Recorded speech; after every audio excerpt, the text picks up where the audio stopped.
जय हिंद साथियों, मैं अमित कुमार आप सभी का बनी ब्रिलियंस में स्वागत करता हूं।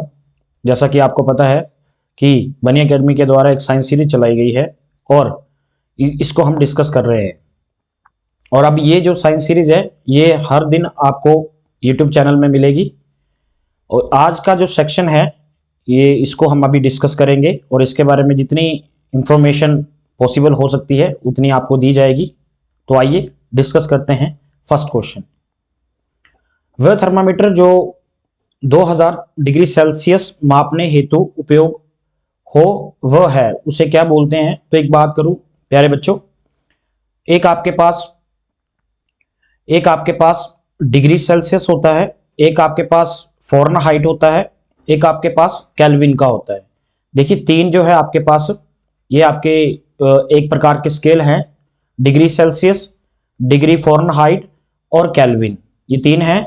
अगर मैं बात करूं आपने एक क्वेश्चन सुना होगा कि अगर स्वस्थ व्यक्ति की बात की जाए, स्वस्थ व्यक्ति के टेम्परेचर की बात की जाए तो अगर सेल्सियस में मापते हैं हम इसे तो 37 डिग्री सेल्सियस होता है।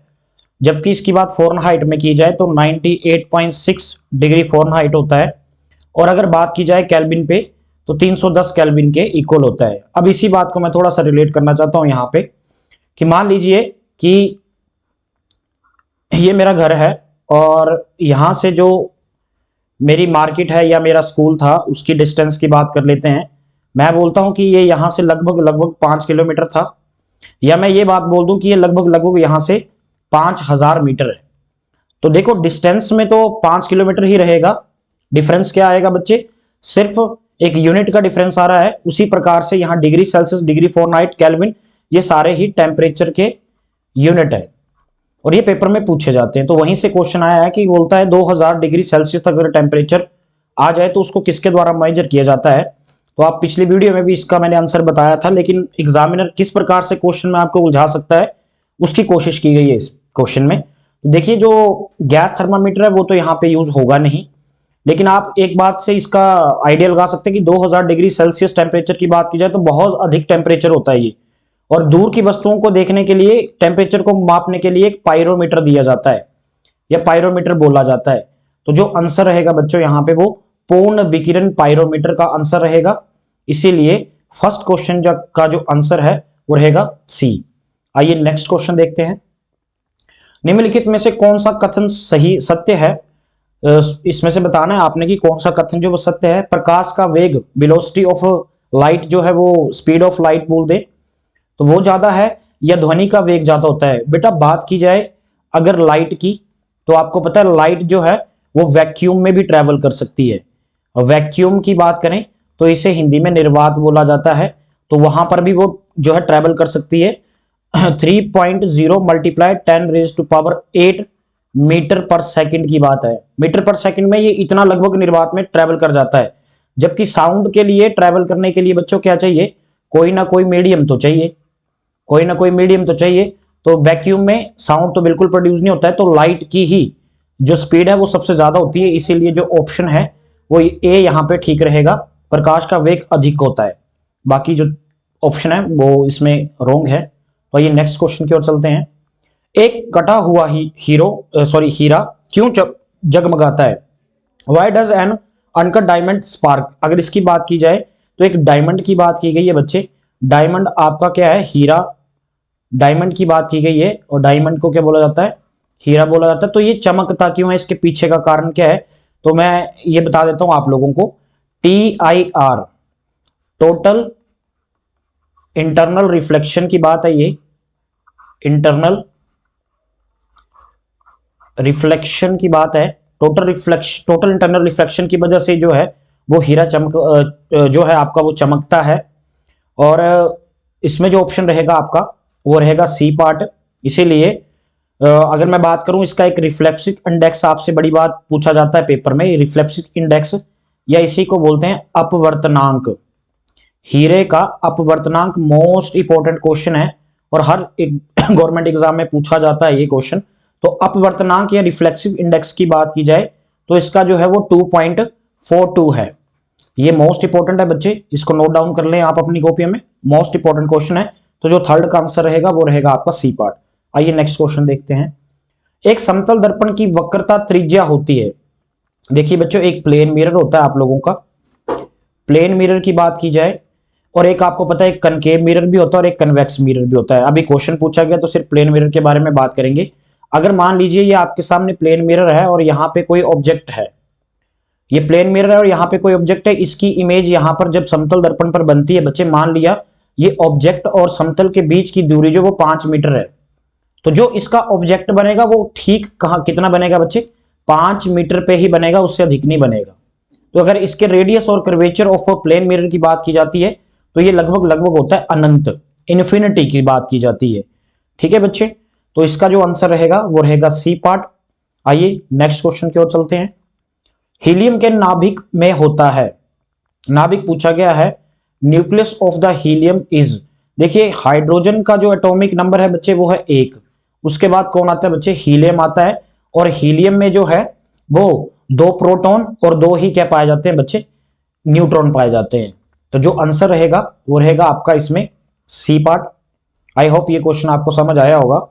नेक्स्ट क्वेश्चन की ओर चलते हैं। ठोस कपूर से कपूर वाष्प बनाने की प्रक्रिया को, मोस्ट इंपॉर्टेंट क्वेश्चन है बच्चों, ये मोस्ट इंपॉर्टेंट क्वेश्चन है और पेपरों में पूछा जाता है। देखिए अगर बात की जाए कपूर की, तो इससे मैं थोड़ा सा आपको पहले बता देता हूं। एक होता है बच्चे 3 स्टेट होती है, वैसे मैटर की 5 स्टेट होती है लेकिन वैसे 3 होती है, ठोस, द्रव और क्या होती है बच्चों, गैस होती है। अब कुछ चीजें जो है बच्चे वो डायरेक्ट ठोस से क्या बन जाती हैं, जैसे ठोस से कुछ कोई चीज जो वो द्रव बनती है, द्रव से फिर क्या बनती है, गैस बनती है, कुछ चीजें जो गैस से द्रव बनती हैं, ऐसे चलता रहता है प्रोसेस। लेकिन एक प्रोसेस ऐसी होती है बच्चे, सीधे ठोस से किस में चल जाती है चीज, गैस में, और सीधे गैस से किस में बदल जाती है बच्चों, ठोस में बदल जाती है।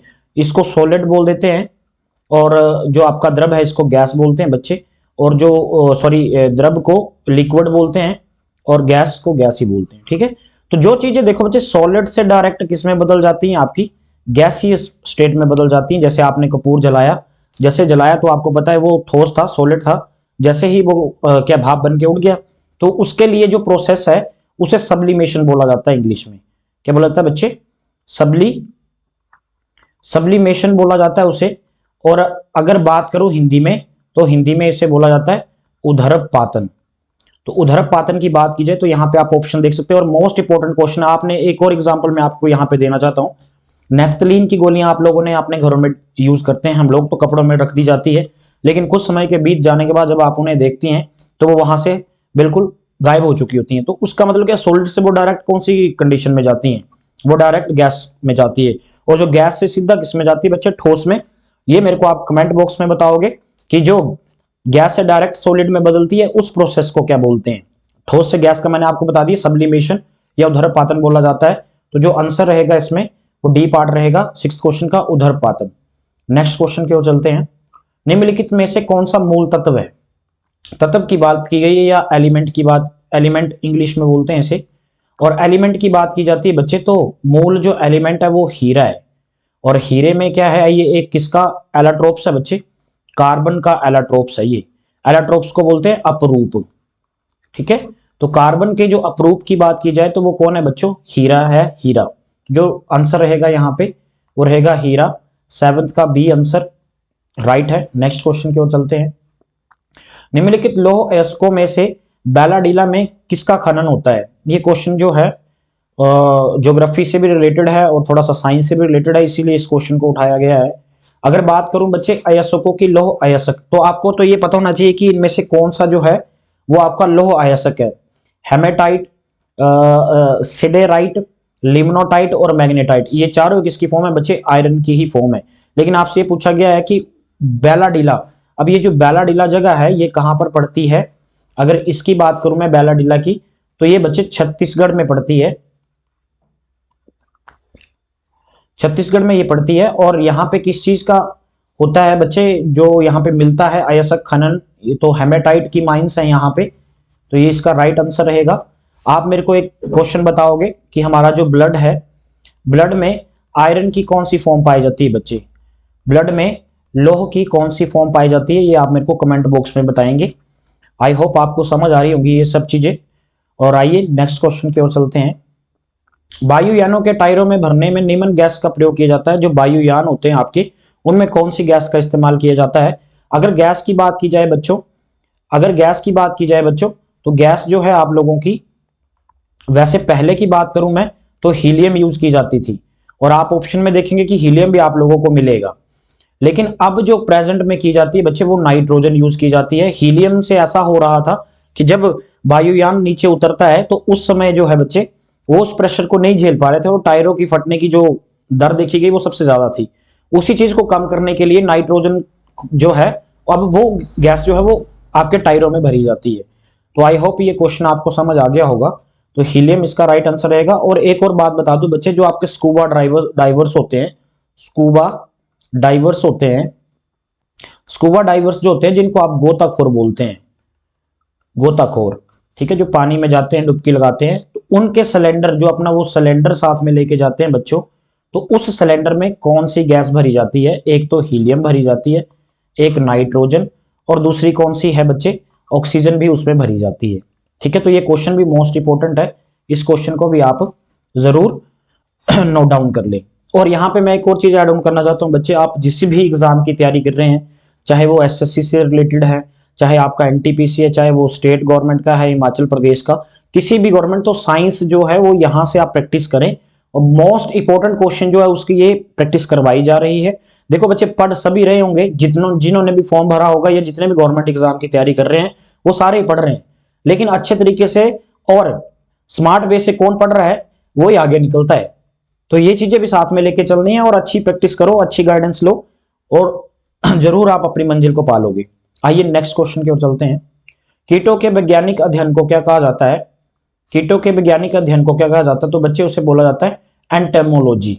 कौन सी लॉजी है बच्चे? वो एंटेमोलॉजी। एंटेमोलॉजी कौन सा? जिसमें कीटों के इंसेक्ट्स जो होते हैं उनके अध्ययन किया जाता है, कि वो कैसे रहते हैं, कैसे कितना जीवन काल होता है, ये सब स्टडी जो है वो एंटोमोलॉजी के अंदर आती है। लेकिन यहाँ पे 2-3 ऑप्शन और हैं। इक्तियोलॉजी जो है बच्चे, इक्तियोलॉजी का इस्तेमाल जो किया जाता है वो किया जाता है मत्स्य संरचना से रिलेटेड है ये। अगर इंग्लिश में बात करूं तो जो फिश की बनावटी है वो कैसे बनी है उसके बारे में स्टडी करते हैं, तो उसको इक्तियोलॉजी बोला जाता है। पैरासिटोलॉजी, पैरासिटोलॉजी से आप पता है, पैरा जो आपके परजीवी हैं, परजीवी जो होते हैं जिनको आप परजीवी बैक्टीरिया, उससे रिलेटेड है, उसका अध्ययन करते हैं। मेलकोलॉजी, इसमें आपका जो है वो सेल्स का, जो सेल्स होते हैं उनका अध्ययन किया जाता है। ये मोस्ट इंपॉर्टेंट क्वेश्चन है और हर पेपर में पूछे जाने वाले क्वेश्चन है। आइए नेक्स्ट क्वेश्चन की ओर चलते हैं। पृथ्वी पर सबसे पुराना जीव कौन सा है? Most important question. पृथ्वी पर सबसे पुराना जीव कौन सा है? नील हरित शैवाल, एल्गी की बात कर रहे हैं यहाँ पे, तो यही है जो सबसे पुराना आपका जीव माना जाता है पृथ्वी पर। नील हरित शैवाल आप लोगों ने देखे होंगे, पानी के साथ साथ साइड साइड में होते हैं, फंगस।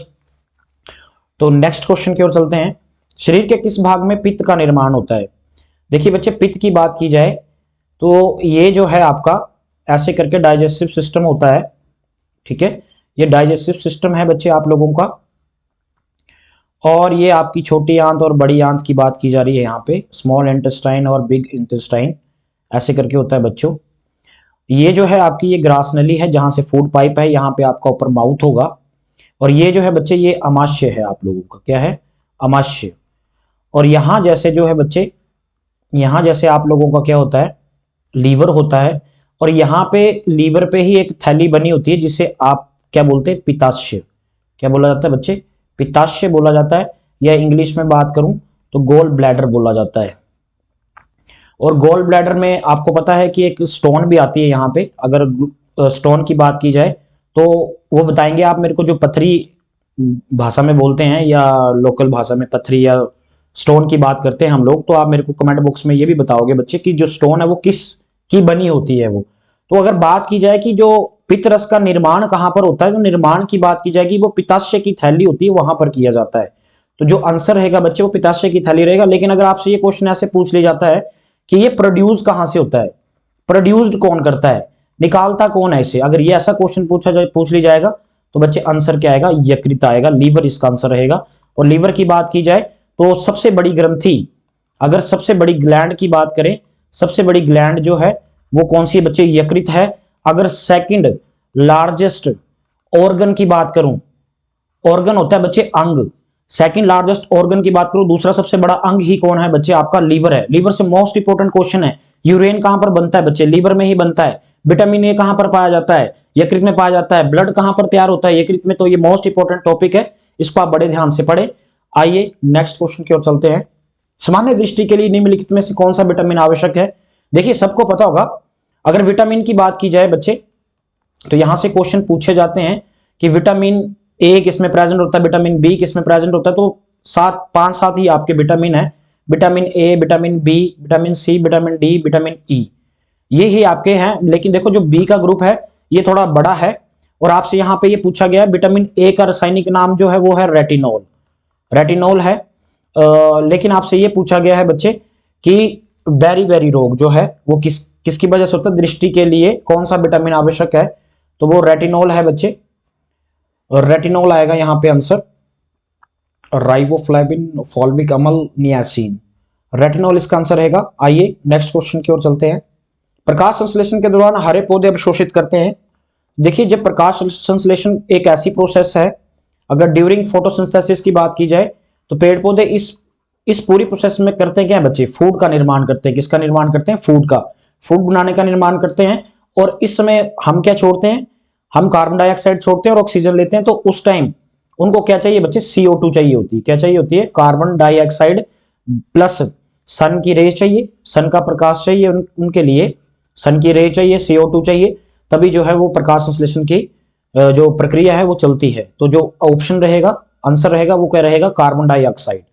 और नाइट्रोजन जो है पौधे, ये नाइट्रोजन जो वो नाइट्रेट के रूप में लेती हैं पत्तियां, नाइट्रेट। मोस्ट इंपोर्टेंट क्वेश्चन है ये भी। कार्बन मोनोऑक्साइड की बात करूं, CO, कार्बन मोनोऑक्साइड गाड़ियों से निकलने वाला धुआं है ये, जो आपके प्रदूषण में बहुत ज्यादा सहायक करता है। तो ये भी इंपॉर्टेंट क्वेश्चन है। आइए नेक्स्ट क्वेश्चन की ओर चलते हैं। शक्ति का मात्रक क्या है? शक्ति के मात्रक की बात की जाए बच्चे तो वोट जो है वो शक्ति का मात्रक है। इस हर्ट्ज की बात की जाए, और ये बता भी चुका हूं, दोबारा फिर बता रहा हूं मैं, हर्ट्ज की बात की जाए तो ये फ्रीक्वेंसी या आवृत्ति को मेजर करता है बच्चे, फ्रीक्वेंसी या आवृत्ति को मेजर करता है। तो जो आंसर रहेगा वो वाट रहेगा। और न्यूटन आपको पता है ये कि बल का SI, फोर्स का SI यूनिट क्या है? न्यूटन। ये आपके ऑप्शन है। आई होप ये जो वीडियो है आपके लिए बहुत ज्यादा इंपॉर्टेंट रहेगी, आने वाले एग्जाम में भी आपको ये बहुत ज्यादा उपयोगी रहेगी। और ऐसे ही हम डेली आपके लिए 15 क्वेश्चन मिक्स्ड साइंस के लाते रहेंगे। आई होप अगर आपको ये वीडियो बहुत ज्यादा अच्छी लगती है और सपोर्टिव लगती है तो आप प्लीज अपने दोस्तों को बताइए, लाइक करें, शेयर करें और सब्सक्राइब करें। जय हिंद, जय भारत।